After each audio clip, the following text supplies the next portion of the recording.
ইরানের রাজধানী তেহরানের পশ্চিমাঞ্চলে শনিবার ২৮ জুন ভোরে একাধিক বিস্ফোরণের শব্দ শোনা গেছে। এতে দেশটিতে আতঙ্ক বিরাজ করছে। এরপরই তেহরান সব ধরনের ফ্লাইট বাতিলের সময়সীমা বাড়ানোর ঘোষণা দেয় এমিরেটস এয়ারলাইন্স।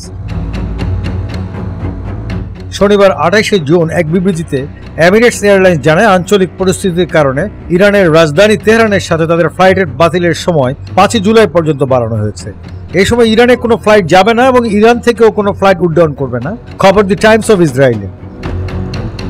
দুবাই ভিত্তিক এই বিমান সংস্থাটি আরও জানিয়েছে, তারা ১ জুলাই বাগদাদ ও ২ জুলাই বর্ষার পুনরায় ফ্লাইট পরিচালনা শুরু করবে। এমিরেটস এয়ারলাইন্স বিশ্বের অন্যতম বিমান পরিবহন সংস্থা। ইরানে আসা যাওয়া এয়ারলাইন্সটির উপর নির্ভর করে দেশ বিদেশের বহু যাত্রী। এমিরেটস ফ্লাইট বাতিলের সময় বানানো ইরানের যাতায়াত ব্যবস্থা বাধাগ্রস্ত হবে বলে ধারণা করা হচ্ছে। এদিকে ইসরায়েলের সঙ্গে যুদ্ধের সময় নিহত ৬০ জন উচ্চ পর্যায়ের ব্যক্তির রাষ্ট্রীয় অন্ত্যেষ্টিক্রিয়ার আগে বিস্ফোরণের ঘটনা ঘটে।